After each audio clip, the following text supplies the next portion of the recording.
Okay जी, again welcome to our YouTube channel. तो आज की वीडियो में हम क्लिनिकल ऑफ अपर लिम्ब जो है ना उसको डिस्कस करेंगे। ठीक है, अब इसके अंदर सबसे पहले आपको एक तो क्लेविकल का पता होना चाहिए। ठीक है, जो कि फ्रैक्चर ऑफ द क्लेविकल जो है ना वो रिजल्ट करती है शोल्डर एंड आउटस्ट्रेच हैंड, जो भी है वो सारे का सारा इसके अंदर आ जाएगा।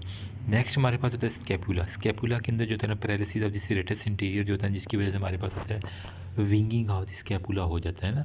ठीक है, तो वो मीडियल बॉर्डर जो होता है ना वो हमारे पास प्रोमिनेंट हो जाता है स्कैपुला का। इसे हम ये क्लिनिकल है, बहुत इंपॉर्टेंट।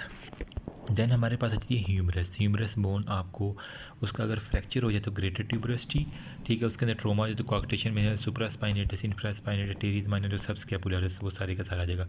फिर fracture of the lesser tuberosity जो होता है ना उसका हमारे पास posterior dislocation of the shoulder joint हो गया। Fracture of the surgical neck, shaft, supracondylar, ठीक है, और fracture of the medial epicondyle, ये आपको सारे का सारा पता होना चाहिए। फिर रेडियस में हमारे पास कोलीज फ्रैक्चर आ जाता है, जिसके अंदर डिस्टल जो है ना वो रेडियस फ्रैक्चर हो जाता है, जिसके अंदर जो है ना distal fragments are is displaced posteriorly. ठीक है, फिर हमारे पास अल्ना हो जाता है, ये बेसिकली एक स्टेबलाइजिंग बोन है फोर आर्म की। ट्रोक्लियर ना जो है ना ग्रिपिंग करता है lower end of the humerus होगा। डिसलोकेशन ऑफ द एल्बो, जिसकी वजह से हमारे पास आउटसाइड स्ट्रेच जो होता है ना वो हैंड हो जाता है। एल्बो जो है ना स्लाइटली फ्लेक्स्ड हो जाती है। In extended elbow the tip of the olecranon lies horizontal line with the two epicondyle of the humerus, easy हो गया। फिर fracture of the olecranon mostly common है and is caused by fall on the point of the elbow. Then radio ulnar stenosis के बारे में, फिर मेडलंग deformities के बारे में, फिर हैंड के अंदर जो होता है ना वो फ्रैक्चर ऑफ द स्केफाइड जो होता है ना, फिर फ्रैक्चर ऑफ द हीमेट हो गया, scaphoid lunate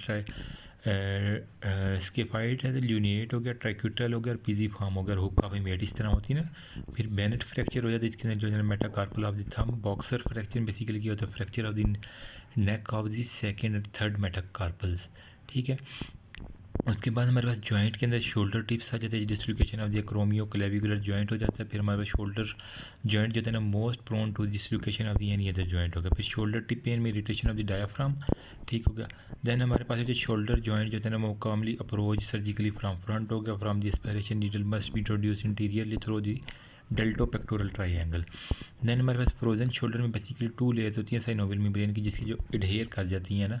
clinical the patient जो है कंप्लेन करता है progressively increasing pain in the shoulder, stiffness in the joint and restriction of the all movements हो गया। देन हमारे पास एल्बो जॉइंट होता है, इसके अंदर एस्पायरेशन जो है ना वो पोस्टीरियरली हम डन करते हैं ओलिक्रेनोन की वजह से। Dislocation of the elbow joint usually posteriorly and often associated with the fracture of the coronoid हमारे पास प्रोसेस आ जाता है। देन हमारे पास subluxation of the head of the radius, फिर सडनली पुल्ड इन प्रोनेशन होगा। टेनिस एल्बो के बारे में या गोल्फर्स एल्बो के बारे में, माइनर्स और डार्ट थ्रोअर एल्बो के बारे में, क्यूबिटर वेलगस के बारे में इंक्रीज होता है इसके अंदर कैरिंग एंगल सारे का सारा। फिर हमारे पास जो है ना वो रिस्ट है, हैंड के अंदर रिस्ट एंड इंटर फिलेंजियल जॉइंट जो होता है ना वो हमारे पास रीमाटाइड आर्थराइटिस करवा रहा है।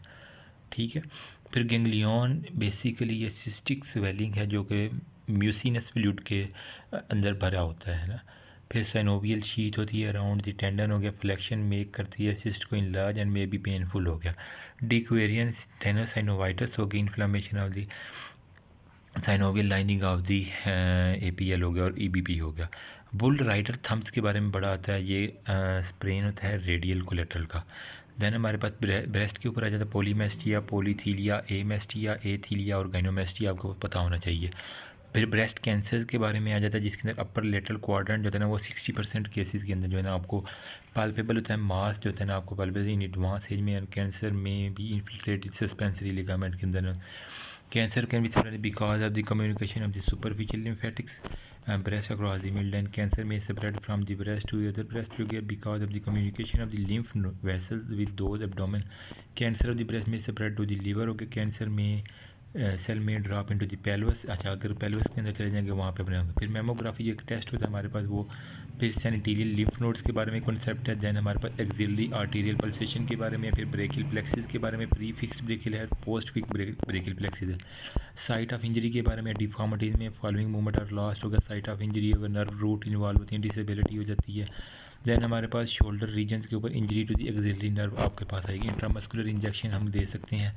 पेनफुल आर्क सिंड्रोम आपके पास सब एक्रोमिन बर्साइटिस हो जाता है। Rupture of the rotator cuff हो जाता है। कैल्सी calcification of the superior transfer जो है ना लिगामेंट, उसकी कैल्सिफिकेशन है। फिर पेक्टोरल रीजन के अंदर injury to the nerve to the serratus anterior. Poland syndrome, back के अंदर ट्रायंगल ऑफ स्कल्टेशन है, इंजरी टू थ्रैकोएब्डोमिनल नर्व हो गया। आर्म के अंदर इंजरी टू मस्कुलोकुटेनियस नर्व हो गया। आर्टीरियल ब्लड प्रेशर डिटरमाइन किया जाता है, इंक्लूडिंग हो गया।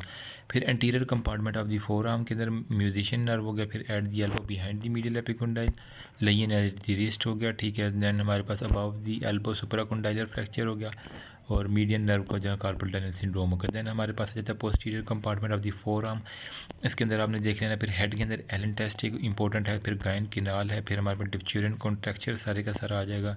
एंड लास्ट के ऊपर हमारे पास वोल्कमैन कॉन्ट्रैक्चर के बारे में आपको पता होना चाहिए।